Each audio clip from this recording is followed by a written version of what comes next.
What is going on, Legend Riders? And in today's video, it's all about the brand new Levo limited edition with that beautiful paint job and the Ohlins suspension. And the video is a little bit different than my normal videos because it's an owner review. My mate in Adelaide, Julian, just bought this about 5 weeks ago. So we talked to him, go super deep on this video, what he loves, what he doesn't love so much. And also, riders, I'm going to say Julian is not exactly a Specialized fanboy. I wouldn't say he hates Specialized, but he's definitely not a fanboy. And I was shocked when he actually bought a Levo. So watch on to find out why he bought it. And before we crack on with the review, a massive shout out to Topic, the long-term sponsor at Sam's Bikes. Check out all these beautiful tools. And riders, I'm going to be giving away my favorite tool in this podcast. So watch on and see how to enter. Julian, welcome back to Sam's Bikes, and any of the riders out there that are a fan of the channel might remember Julian, aka the Hucker from the Lab Rat. Known Julian pretty much a whole life. He's an Adelaide rider. He's an absolute shredder. And about 5 years ago, he rang me up when I was in Adelaide and said, "Do you want to test a Merida E160?" And I said, "Bloody oath." We went out, we smashed e-bikes for the day. I fell in love with them. It's the main reason I started the channel, came back to Spain, bought the YT Decoy. Julian bought Merida E160 on the same day, I'm pretty sure. And fast forward 5 years, you've actually onto your fourth e-bike. And I actually find it pretty funny because you bought a Levo. And I wouldn't go as far as saying you're a Specialized hater, but you're definitely not a fanboy. So we're going to get into why you bought the Levo and then your review of it because you got the limited edition one. But first, let's get the greatest hits of you, how long you've been riding for, and what are your first three e-bikes? Okay, so riding for about 30 years. First three e-bikes have been the Merida E160 Mark 1. Second e-bike was the Merida E160 10K Mark 2 with the E8000 as well. Third bike was the Trek Rail 9. Nice, nice. And I do understand, riders, Julian, aka the Hucker, likes to break stuff. He's pretty heavy on bikes. About my weight, 85 kilos, but yeah, rides hard. So you broke the Merida E1, you cracked the E160 frame, the carbon frame. Yep. You waited 6 months for that to get a replacement. In the meantime, you bought the Trek Rail, and you've now broken that. That's been at the local bike shop for 1 month, and you decided not to wait for that, and you splashed the cash and got a Levo. Yep. Correct. So sure did. Now, tell me, why did you buy a Levo? And I'm going to enjoy this. Yeah, look, I've got a few friends that ride the Levo. Not you, Sam, but other friends here in Adelaide. Better riders than me, yeah? Yeah, yeah, they're pretty hard riders for sure. Probably faster than me as well. But yeah, they've broke motors and cracked frames, and yeah, probably the most recent one was a friend bought a brand new Levo Comp alloy and had some paint chips, and Specialized just upgraded him to a carbon frame within a week. That's amazing. I was just like, I do want to point in, you have an amazing shop, Will Rides. Like, it's always the brand and the local dealer. That's so important. It'd be fair to say you didn't go to Specialized for the amazing bikes. You went for the amazing service. No, I went to Specialized, not for the. I assumed the ride would be somewhere on par with the Trek and the Merida. I really went there for the warranty service because I was sick of seeing Brett and others just break a bike and get it fixed in a week. You know, they were never without a bike. That was my main reason for pulling the trigger and building the business case to my wife to allow me to splash a fair bit of cash. So yeah. When it came to buy the bike, there's a lot of sales going on right now. Did anything else come to mind? Like, did you have like a final three that you were looking at? Yeah. I mean, I think after the E8000 motor and then jumping on the Bosch, I was a big fan of the Bosch motor, and so I was looking at the Trek. I think the 9.8 T-type. Yep. So I was pretty keen to get that burly derailleur. So that was in the running. And at the same time, while I was sort of considering the Levo and the Trek rail, then I found out the Trek my Trek had a cracked frame, and I thought perfect timing to test out the warranty, and it passed a week, and I was like, mine's made up. Even if it, and they said, look, it'll be 4 or 5 weeks, and I was like, fine, whatever. But I was like, that falls well short to what I've seen Specialized do. So that was the point where I really sort of made my decision. Yeah. I mean, at the end of the day, we're out there riding and it's just annoying if your bike's broken. Like, it's just Yeah. super annoying. Like, and I don't live in the real world because I have lots of e-bikes and also I kind of have like VIP service or whatever. So things get fixed fast for me. Um, but yeah, it's frustrating, man. And I've seen you sidelined for months. Sometimes when I'm back home and you're like, nah, the bike's broken. I'm like, again? Like, it happens, like if you think about it, we're in the infancy of the e-bike world. Like we're Yeah. 5, 6 years really into e-bikes. Think back to the downhill days when we were 5 years into Downhill World Cup. I mean, Oh yeah. dude, It's, everything was breaking all the time. And, but saying that, we're like probably like the top 10% of the riders, not saying we're amazing, but we're pushing these bikes hard, so yeah. stuff does break. So Yeah. how are you finding the Levo? Tell me. Oh, Sam, I'm a little loath to say it, but it's it's it is the best bike I've ridden. I've, I honestly thought that it would be just on par with the other bikes. I've been trying to work out whether it's so it comes with a coil shock. So is it the coil shock? I don't think so. And I think back to the other Specialized bikes that I've thrown a leg over, and every time I've chucked a leg over one, just the geometry has been just sweet, Yeah.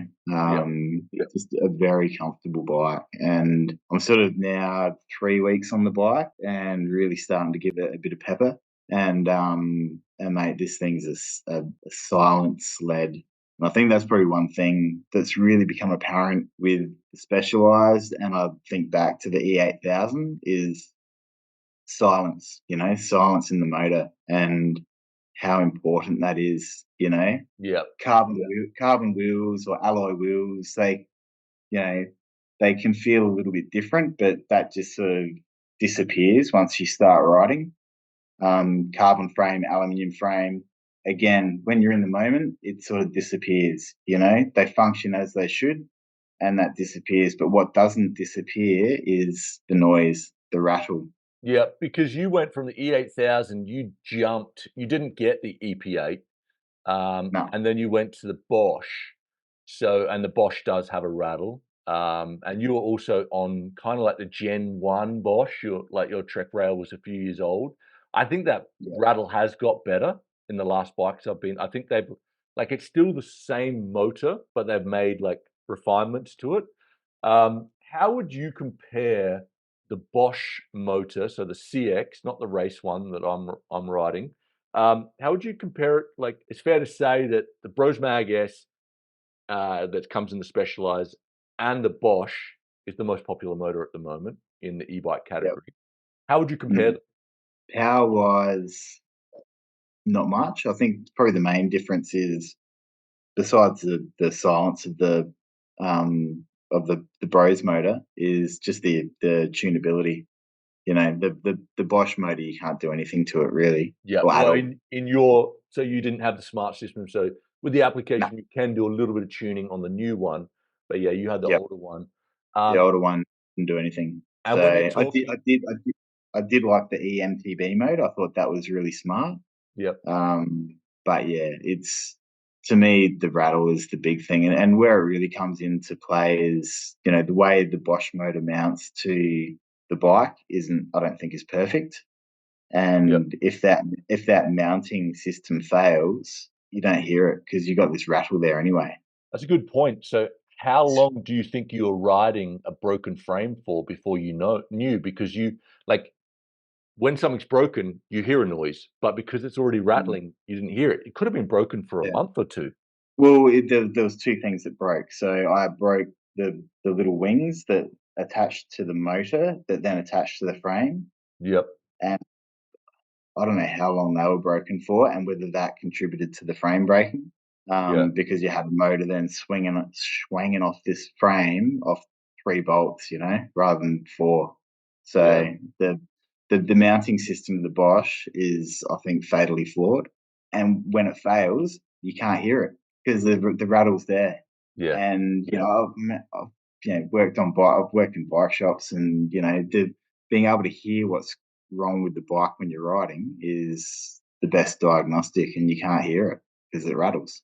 I'd have to say for me, I don't mind the noise going up. I don't really care about the winding sound of any motor. That doesn't really bother me. What I don't like is the rattle going down, because Yeah, it the reminds clunking. me of the old BMX days. And when something's making that much noise, someone's gonna you feel like your chain's gonna snap. It puts me in like pulls me back a little bit, and it messes with your mind a little bit. I definitely prefer a silent bike for sure. Yeah. Motor whine, don't care. Knocking and rattling. Look, I put up with it, and I put up with it on the Bosch because it was a superior motor in terms of power and delivery as well, particularly with the EMTB mode. I thought that was excellent. It's a fantastic motor. It's such a good motor. No, I've got Yeah, nothing bad to say about it. Well, you do, but I except haven't. the way it mounts to the Except the frame. way it mounts, but I haven't, I haven't seen that, and I speak to a lot of people. I haven't heard so much about that. Okay, Legend Riders, I hope you're enjoying the podcast. But now is time for the giveaway. The Legends Toe Peak are giving one of you legends the chance to win my favorite tool. Out of all these amazing tools here behind me, this has to be my most used tool, and it's the Torque Stick Pro. I absolutely love it. So how do you enter? It's super easy. Number 1, like this video. Number 2, subscribe to the channel. Number 3, comment on this video and tell me what is the most important factor when you're buying that next e-bike. Is it geometry? Is it price? Is it warranty? Is it battery size or the silent motor? Just let me know what is the most important factor, and you are entered to win this epic prize. And in 1 month, we're going to be drawing the winner. So make sure you are subscribed to Sam's Bikes and turn on those notifications, because you don't want to miss winning this. Let's go on to the fancy Loric Bruni suspension, the Ohlins suspension. What do you reckon? You digging it? Mate, very, very impressed. Yeah, it's the second bike I've had with the coil shock. The first bike was a downhill Kona. Didn't really sort of grab me as anything special. It worked, but I Yep. think there was just so much trouble there. And for Adelaide's too small for big downhill bikes, so I didn't really get to enjoy the full offering of a coil shock. But the coil shock on this thing is absolute butter. Yep. And I think also the Levo seems to be a bit more linear. So, and the coil shock's probably a bit linear as well. So it ramps up a little bit through the stroke, but you've got that back end that's still giving you heaps of travel, and it just feels amazing. The forks, again, really good. I'd read reviews saying they were hard to set up. I basically took the bike out of the bike shop and just thrashed it. And it wasn't until I really started getting familiar with it, and in this last week, I've started now tweaking a few things, like bumping up the ramp up air chamber in the bottom and things like that. It's really cool because you can do micro adjustments out in the trail. So instead of having to change the token, you can go, take a shock pump and go 3 psi up and just play around with the ramp up. I really like that. I tried it on the Crafty XR like 2 years ago. One thing I would say is I'm not a fan of the valve at the bottom. I think it's exposed. They need like a cap to go over, like on the Fox Rebound. I think Olin should put some type of cap over it. So I know you're a fiddler. You like to tinker. Are you thinking about putting the Cascade Link on there and going 160 at the back? I think Brett's done that. Yeah, I, I don't feel like it needs it, to be fair. I mean, the first trails I took it on were some pretty steep ones around Waterfall Gully, and I wasn't wanting for more travel. So No, and now I've been sort of giving a bit more shtick. It's all good. I did try the Cascade Link.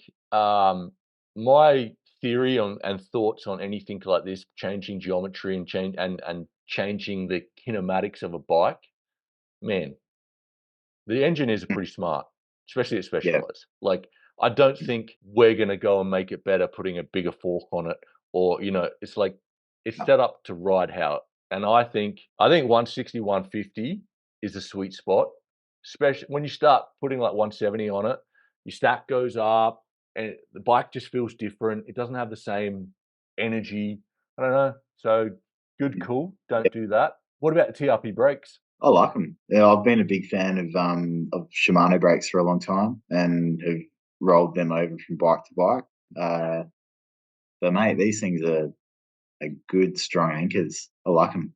I think they kind of well, they use Shimano brake pads. They use it's the same bleed system. It's almost like when you bleed those brakes, it's almost exactly the same. I think they feel like a fancy Shimano. Like Yeah, I think that I like the lever pull. It's definitely a stiff lever and like mm, moto style, like there's no flex. Like if you see when you pull it, like there's no flex in the clamp or anything, like it's super stiff lever. I like yeah, it. I reckon yeah. maybe try some Galfa brake pads as well. I'm not sure about those brake pads. And they're the same shape as Shimano. Yeah, they're the D Exactly the types. same.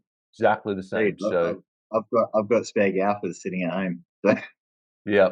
Yeah, the only but thing like these brake pads are doing fine though for Adelaide. So yeah, I thought, and I could have had a small amount of contamination or something on mine, but I just found the the force that you have to put through your hand to make it lock was more than a Shimano, but the power's no, there. So no, I reckon.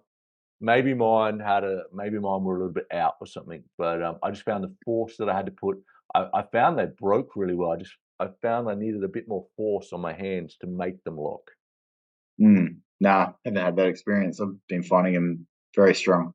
What about so the price point you paid 14,000 Australian, which I think is about 9,000 euros and about 9,000 US dollars. Um, Mm, were you worried or disappointed you weren't getting a carbon frame at that price point? no, no. So I mean, I was looking at getting the expert carbon, Yep. and at 16,500, and I actually walked into the Wheel Rides to see what stock they had, and because I was getting ready to pull the trigger, and they had the limited edition front and center. When I walked in, I was like, "What is that?" In that chameleon paint job, and Dude, yeah, so it's such a beautiful bike. oh, mate, best looking bike I've owned. I know. It's like Um, I when I saw it come out, I was like, "Sign me up." But you know what it yeah, reminds me of? It reminds me back in the day when Specialized were doing the Evos. You know, when they did like so they did the S Works, but then they also used to do like an Evo version, which was a bit more hardcore.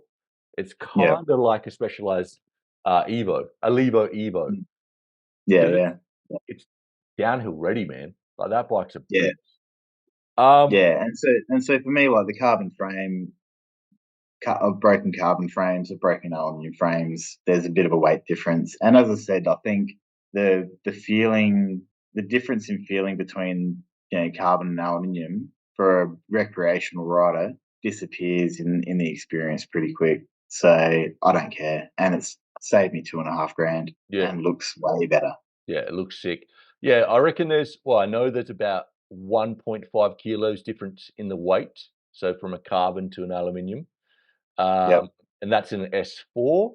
And I had the luxury of having the S4 in carbon and in alloy, and I would say there is definitely a difference in how they feel. Mm. But I also would agree with you, unless you have the pleasure or the luxury of having both and riding them on the same day or the same weekend, that Yep. difference disappears very quickly. Yeah. And Yeah. I would say, like, So, for downhilling and hard riding, I think I'm happier on an aluminium. It's more yeah. sturdy. It's more sturdy, and also it gives. It gives you a little bit more. Just Mm. if it goes with the bike instead of like carbon is just like super stiff.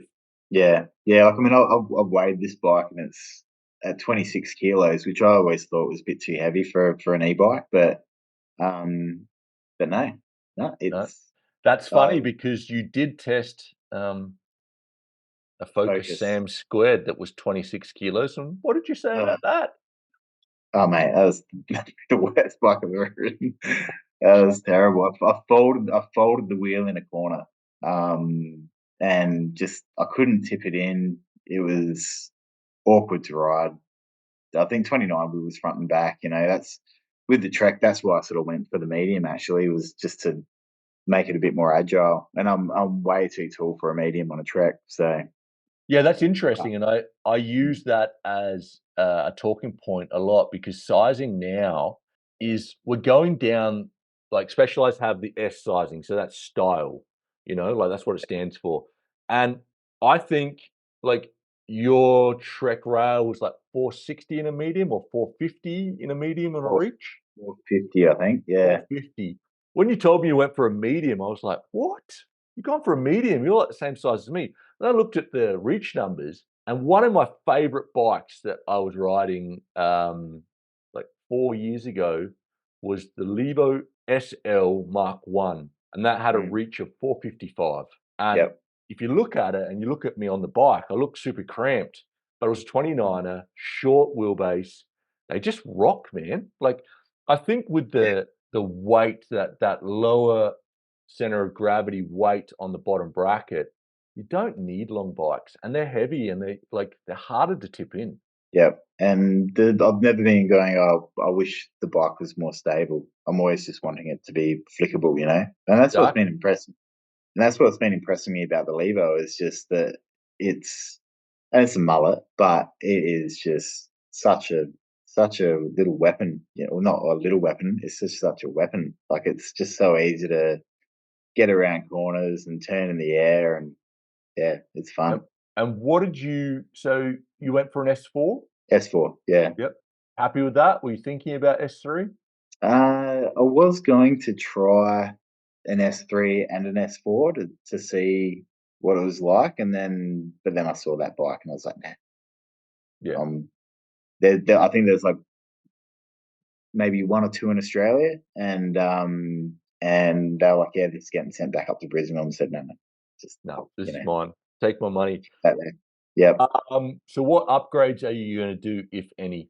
Upgrades would probably be. I'm anticipating. I've got a rim already sitting there, but I reckon the rims will probably get changed out. I'm not a big fan of DT Swiss hubs, but we'll see how they go. I've had some not great experiences with DT. Just the bearings and the hubs. Yep.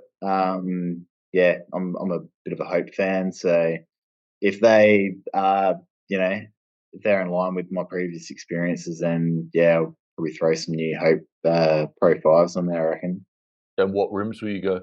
Probably some DT Swiss rims are good, so probably some DT Swiss rims. So as I said, I've already got one sitting in the shed there, ready to go. So Without a doubt, the best budget wheels are Hope Hubs, DT Swiss rims. Like they're yeah, just bulletproof. I've been yep, testing that the Hunt wheels. They're pretty good. Like mm, I haven't banged them up. I've probably only done 300 Ks, but they're hard Ks. I've done 300 hard Ks on that on the Canyon Strive on, and I haven't dented them yet. So that's a good sign. yeah. I think for me, it's like rims are almost like tires. They're a bit of a consumable, and Yep. I mean, I can build my own wheels, so it's not a big deal to be able to replace a rim. But hubs, I've tried so many different hubs and found disappointment in a majority of them. And so sticking with a hub that I know that has been designed to basically be ridden in slop all year round, like the hopes have been, Yep. hey, I'll take those, thanks. And affordable spares. Yeah, Their spares are yeah. not overpriced. Their spares are No, good. if you ever need them, Yeah, it's but that's what I love yeah, about Hope. They have everything spare. You don't have to buy like a whole kit. You can go, I just need that. And it's like Yeah. just that. We were talking, so we had a pre-podcast to have the podcast, and we were talking the other day about cockpit, and I am a massive advocate for upgrading the cockpit. I just find if I can get my own bars, my own stem, my own grips, I feel more at home. And I know that you, for the last 5 years or since you've been riding the e-bikes, you have not upgraded any cockpit. Why is that, Julian? What's your thoughts on that? I don't know. It just doesn't bother me. Yeah, I know people find they're like, oh, some handlebars are flexy, and I'm like, nah, don't feel it. So to me, it's just money I don't need to spend. I'd rather park it and save it for the next e-bike. Fair enough. Fair enough. Yeah. Yeah. I mean, that's the first place. Probably for me, probably is cockpit to change. Well, it'd be brake, suspension, cockpit, and tires. And I did notice you're riding some Magic Marys front and back, ultra soft, because I sent them out to you. Thanks, Schwarby, for that. What do you reckon of them? Yeah, second go on the Schwarbies. Yeah, I like them. I do like them. I've been a Maxxis fan for many years, but uh, the Schwarbies, I find them actually really good when we come into winter, and we're coming into winter now. Yep. I find them fantastic in the wet. So yeah, it's still dry out here, but looking forward to when the wet weather hits. Oh, So you like the wet weather? I don't, but I don't like the wet weather, but I like having tires that can that can handle it. Yeah, I find the Magic Marys are super good in the dust as well, in the dry. They're Yeah, ultra yep, soft. And I've gone, so the last 6 months, not that many people on the channel would know, but I had a massive digger like 6 months ago, 8 months ago, and did something to my shoulder, but I still had to ride on and continue working with an injured shoulder. And I just haven't been able to find my groove back, like to get that. And you have big crashes, or like, we hurt ourselves. And I think it's the last time I saw you, I was riding faster than you because you were coming off an injury. I think it's yep, hard to build that speed again. Like that's what I've been finding, especially because I'm riding loads of different bikes. There's no bike that's mine. Like I go yeah, out and I know what it's going to do. Um, yeah, so I've been like 6 months on Tacky Chans, and I've decided to go back to Magic Marys, not because I'm not happy with Tacky Chans. It's because I want to find that comfort zone again to where like my setup was. And yep, yeah, I think we'll try and get you some Tacky Chans as well and see what you think. But yeah, the Magic Marys are sick. They probably yeah. wear a little bit faster on the back than a Tacky Chan, but they're sick. So now let's go on to the best and worst of the Levo. So starting off with the best, what is the best part about the Levo? I think with the Levo, it's still the main reason why I bought it, and that's the aftercare service. Haven't tested it, but I've seen it in action time and time again with Brett, and now with John. It's consistent, and it's quick, and it's exceptional. It's just better than what I've seen and experienced with any other brand. So yeah, look, geometry, it's fantastic, but I think a lot of the other bikes are still very capable.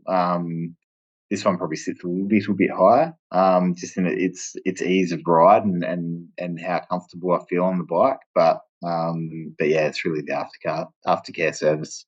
Fair enough. Worst And worst thing worst what's thing the would probably worst be thing? there's not much. Probably the worst thing I've noticed it the other day was another old guy, a really old guy, not old like me, but another really old guy riding around with a Levo with street tires and uncut steerer tube, handlebars up here and bar ends. There's a lot of wasted Levos out there. It's breaks my heart. Yeah, but riding's for everyone. We've got to embrace that they're out riding bikes. I hope when you and I are like 75, we're still riding bikes. Man, Yeah, and you know, doing the wacky shit we want, like dude, there was a guy the other day. He was on a Canevo the other day. It was like 2 years ago. His name's Rafa. He was mm, like 63, man, and yeah, he handed it to me on the trail. yeah, He was like, "I'm going first." I'm like, "Really?" And he obviously was an ex-enduro mountain motocross racer, and the yeah. guy just ripped. And you might be surprised, mate. Those old fellas with slicks, they might come and show you up one day. Yeah, maybe. I mean, I might say the price on the Levos, but to be fair, I'm time poor, and I think the aftercare service is worth it. To be fair, when you're talking about a good e-bike's well over 10 grand here in Australia, you're penny pinching really at the end of the day. I mean, for me, I don't know. I'm kind of out of touch. How do you think the pricing does compare? Um, oh, look, I mean, since grabbing the lever, I saw the Trek in carbon in the T type with um, SRAM suspension, RockShox suspension. They're doing a sale for like 10 grand, which I thought was like, well, that's amazing. But again, it comes down to how does that motor mount to the frame? Is there a fatal flaw in that mounting system? I think with the Bosch there is. What's the aftercare service like? With Specialized, I haven't seen anything like it in the bike industry, I think, ever. Yeah. Yeah, and like I know that everyone in Adelaide, our group swears by it, and the guys in Madrid as well, they swear by it. Well, mate, got anything else to say?